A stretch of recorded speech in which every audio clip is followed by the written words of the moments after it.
नमस्कार, PTC news देख रहे सभी दर्शकों का स्वागत। मैं हूं आपके साथ अतुल वर्मा, लेकर हाजिर हूं प्रदेश की तमाम खबरों का हाल। बुलेटिन की शुरुआत करेंगे, लेकिन सबसे पहले एक नजर हेडलाइंस पर। हरियाणा के डॉक्टर्स के लिए सीएम सैनी ने की बड़ी घोषणा। कहा, इमरजेंसी ड्यूटी करने वाले डॉक्टर्स को दी जाएगी सरकारी गाड़ी। एयरपोर्ट के संचालन पर भी बोले। पहलवान बजरंग पुनिया पर लगे बैन मामले पर मंत्री अनिल विज का बयान। बोले, नाडा से जो बैन लगा वो सही, नाडा पर नहीं की जा सकती इंटरनल पॉलिटिक्स। रेवाड़ी में हरियाणा रोडवेज बस चालक की बड़ी लापरवाही आई सामने। कई बस सवारियों को आई चोटें। यात्री बोले, फोन पर बात कर रहा था बस ड्राइवर। रेवाड़ी के गांव खरखड़ी में पिछले 5 दिनों से पराली के ढेर में सुलग रही आग। धुएं के कारण प्रदूषण फैलने से गांव के लोग परेशान। और चर्चा में हरियाणा के जींद का गांव गुल्लाखेड़ी। धूम्रपान मुक्त है पूरा गांव, नहीं करता कोई धूम्रपान। कैथल के राजा ने बसाया था गांव।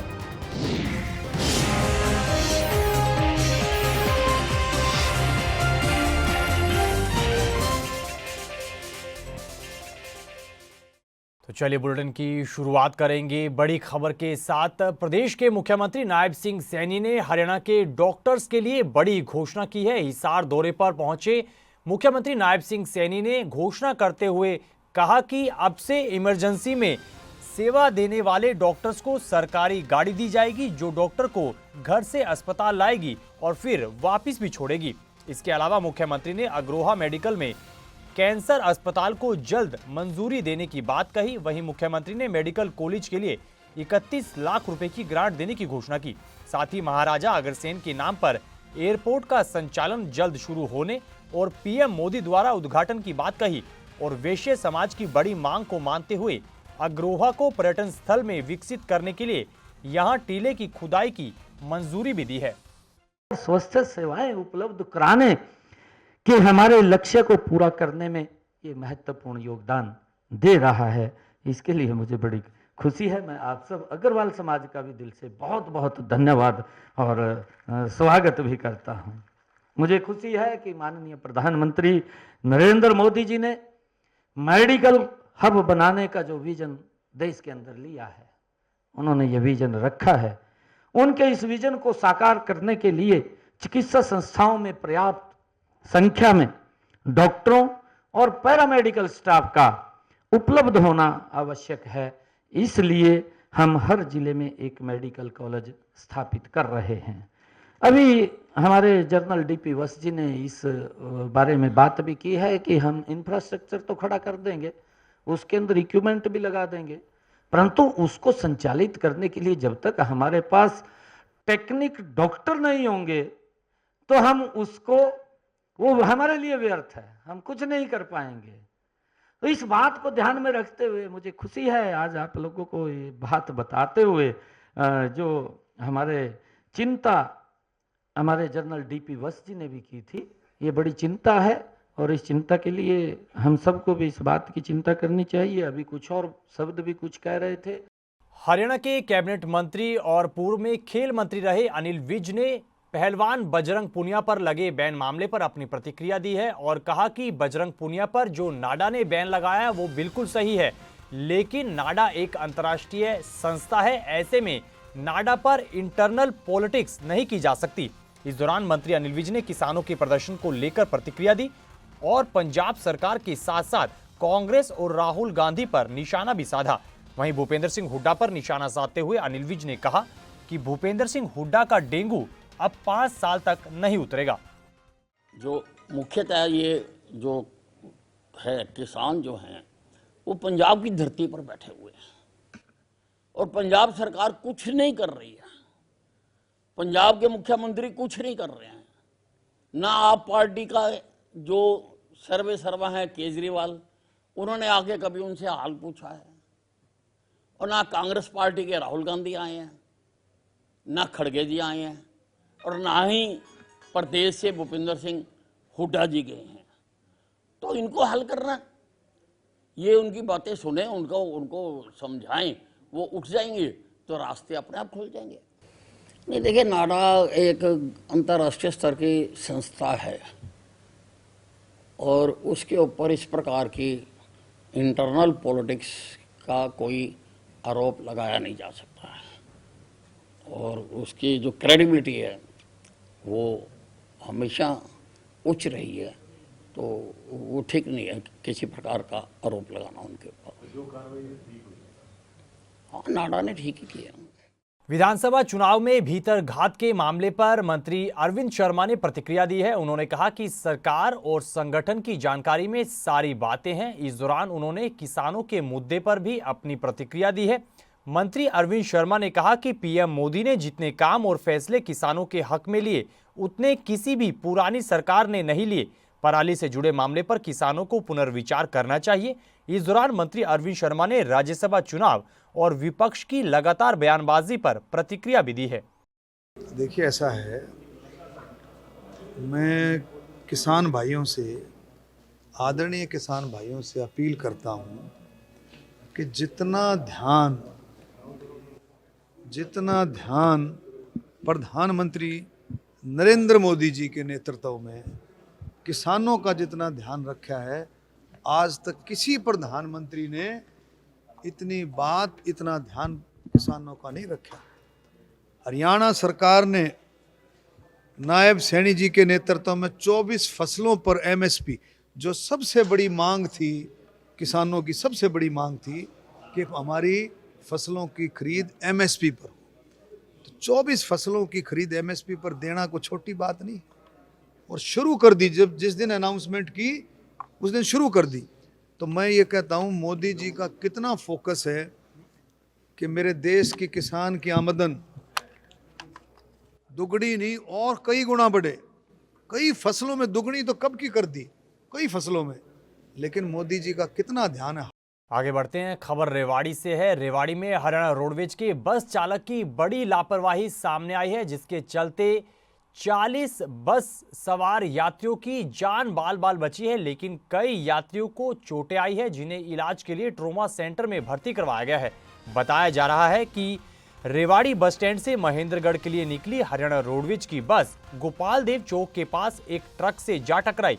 बस सवार लोगों का आरोप है कि बस चालक फोन पर बात कर रहा था और अचानक ट्रक सामने आने पर ब्रेक नहीं लगा पाया, जिस कारण ये हादसा हो गया। फिलहाल पुलिस को इस पूरे मामले की शिकायत दी गई है और पुलिस मामले की जांच कर रही है। बस थी जो रेवाड़ी से महेंद्रगढ़ जा रही थी, तो गोपाल देव चौक से आगे निकली थी। वो ड्राइवर था, फोन पर बात कर रहा था उसका, और स्पीड ऊपर से तेज थी बस की, उसका फोन पे ध्यान था। वो आगे ट्रक था तो उसने फोन पे ध्यान देते हुए दिखाई तो दिया नहीं, सीधा उसी में मार दी बस। कितनी सवार थी? 60-70 के आसपास होगी। आप कहाँ से कहाँ जाते हैं? हम तो रेवाड़ी से सिया जा रहे थे।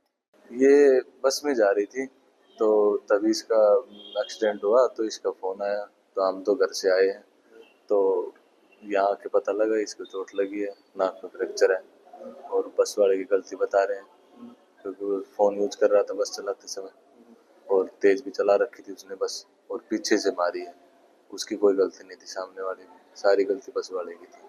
खबरों में आगे बढ़ेंगे, अगली खबर का जिक्र करेंगे। हरियाणा के पहलवान बजरंग पूनिया पर लगे बैन के मामले पर अब सियासत गर्मा गई है। बजरंग पूनिया की प्रतिक्रिया आने के बाद अब हरियाणा के नायब सिंह सैनी सरकार के मंत्रियों ने इस पूरे मामले पर प्रतिक्रिया दी है। वहीं मंत्री कृष्ण बेदी ने न सिर्फ बजरंग पूनिया बल्कि विनेश फोगाट को आड़े हाथ लिया है। इस दौरान उन्होंने क्या कुछ कहा है, सुनेगा। नहीं, ये नाडा अपने नियम कानून के हिसाब से काम करता है। ये किसी व्यक्ति के को चिन्हित करके नहीं करता। ये खिलाड़ियों के लिए भी अंतर्राष्ट्रीय स्तर पर किस प्रकार से खेलेंगे उसके लिए भी नाडा अपने नियम कानून से उन्होंने टेस्ट किया होगा, और उसमें जो रिजल्ट आया वो आप सबके सामने है। नाडा जो अपने हिसाब से नियम के हिसाब से करता है। प्रतिक्रिया अब नाडा ने बार बार नोटिस दिए, उनको सैंपल के लिए बुलाया, वो व्यक्ति किसी एजेंसी को कुछ समझ नहीं रहा, और यदि कोई व्यक्ति संविधान से ऊपर, सरकार से ऊपर या एजेंसी से ऊपर अपने आप को समझे, उसके खिलाफ एक्शन लेना बनता है, और नाडा ने जो एक्शन लिया है वो काबिल तारीफ है। आज देश को चलाने के लिए, सिस्टम को चलाने के लिए कुछ तो निर्णय लेने पड़ेंगे ना। अब यदि वो खिलाड़ी हैं तो उनको सैंपल देना चाहिए। यदि वो कहें कि मैं खिलाड़ी नहीं हूं, मैं इस किसी पार्टिसिपेशन नहीं करूंगा, तो फिर वो लिख के देना। अब वो लिख के देंगे नहीं, सुविधाएं लेना चाहेंगे और एजेंसीज को ठेका दिखाएंगे, तो उसके ऊपर ये निर्णय लिया है एजेंसीज ने। तो मैं इसकी तारीफ करता हूँ एजेंसी की, इतना निर्णय लेना पड़ता है। देखिए, ये कोई इसमें दोहराई नहीं, वो खिलाड़ी हैं, खिलाड़ी रहे हैं, लेकिन अब ये तो एक प्रक्रिया है कि जो जिस भी प्रक्रिया जो बनाई हुई है वो सभी के लिए समान है। उस प्रक्रिया से गुजरना पड़ेगा। अगर नाडा ने कोई बैन लगाया है तो वो उसका अपनी तरफ से क्लैरिफिकेशन देंगे, या नाडा को एप्लीकेशन देंगे, या दोबारा अगर तैयार होते हैं डॉप टेस्ट कराने के लिए, तो मुझे लगता है कि जो भी है उसमें क्लैरिटी आ जाएगी। लेकिन ये प्रक्रिया सबके लिए समान है। आगे बढ़ते हैं, खबर रेवाड़ी से है। रेवाड़ी के गांव खरखड़ी में बीते 5 दिनों से पराली के ढेर में लगी आग सुलग रही है, जिस वजह से धुआं उठने से लोगों को काफी परेशानी झेलनी पड़ रही है। लोगों का कहना है कि पराली के ढेर में आग लगने के बाद दमकल विभाग को सूचित किया गया था और दमकल की गाड़ी ने आग पर पानी का छिड़काव भी किया, लेकिन आग फिर से सुलग गई है और दोबारा दमकल की गाड़ी नहीं पहुंची है। लेकिन धुएं के कारण लोगों को काफी परेशानी का सामना करना पड़ रहा है। ये अपने आप ही सुलगी बताई है गर्मी की वजह से, और मेरे ख्याल 4-5 दिन हो गए। एक्चुअल में सही डेट तो मेरे को पता नहीं। और यहाँ फायर ब्रिगेड वाले की गाड़ी भी आई थी, पुलिस की गाड़ी भी आई थी, बुझाने की कोशिश भी करी थी, पर ये तो चल ही रही है लगातार। 4 दिन से चल रही है। हाँ, 4 दिन 5 दिन इतना हो गया इसको। तो अभी कितने दिन और चलेगी? अब ये तो कितना दिन चलेगी, देख लो कितना बड़ा ढेर है ये। करीब 1 महीना चलेगी। अंदर ही अंदर सुलग रही है, देख लो कितने दिन चलेगी। तो करीब 1 महीना और चलेगी। अगर नहीं बुझाएंगे तो चलेगी। कितने दिन नहीं बुझाया तो देख लो आप, 4-5 दिन में ये इतनी हुई है तो हाँ चल जाएगी, 15-20 दिन तो चल जाएगी। इससे नुकसान तो हो ही रहा है। जैसे हाँ, नुकसान तो जिसकी तूड़ी है, जिसने रखा है, उसका हो ही रहा है। ये पता नहीं 3-4 दिन से लगातार चल रही है। वैसे स्कूल की छुट्टी हो रही है, प्रदूषण हो रहा है। अभी इसको ना कोई देख रहा है, ना कोई बुझ रही है, ये चल रही है, ना कोई देखने आ रहा अभी तक। क्या मांग रहे हैं?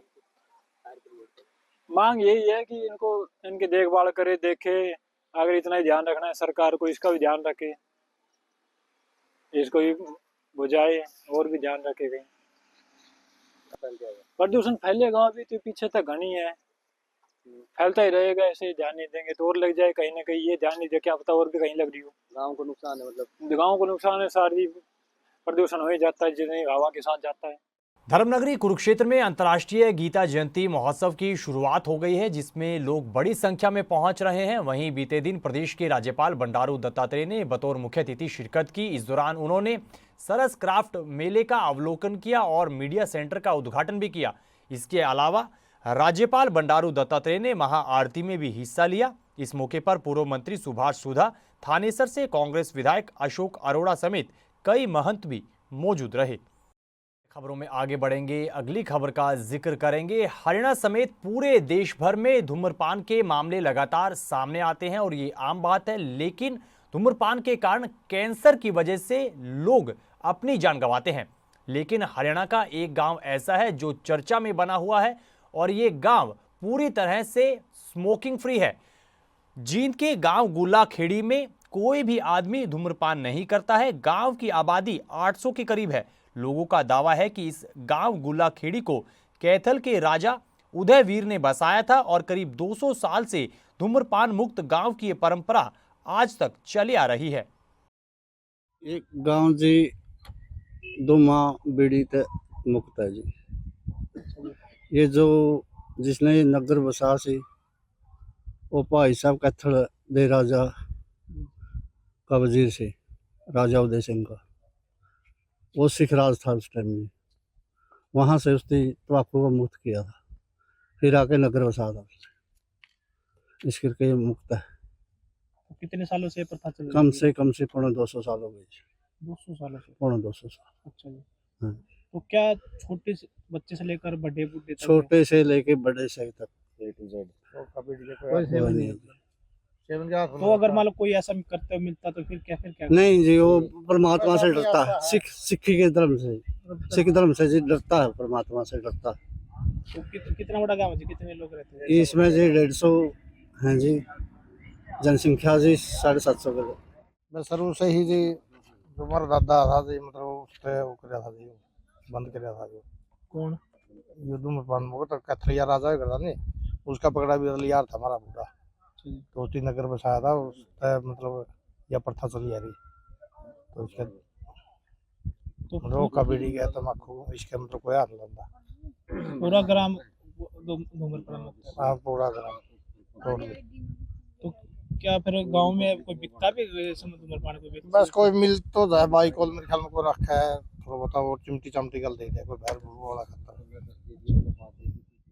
तो इस खबर के साथ फिलहाल इस बुलेटिन में इतना ही, लेकिन पीटीसी न्यूज पर खबरों का सिलसिला बदस्तूर जारी है। आप बने रहिए पीटीसी न्यूज के साथ। फिलहाल के लिए दीजिए इजाजत। नमस्कार।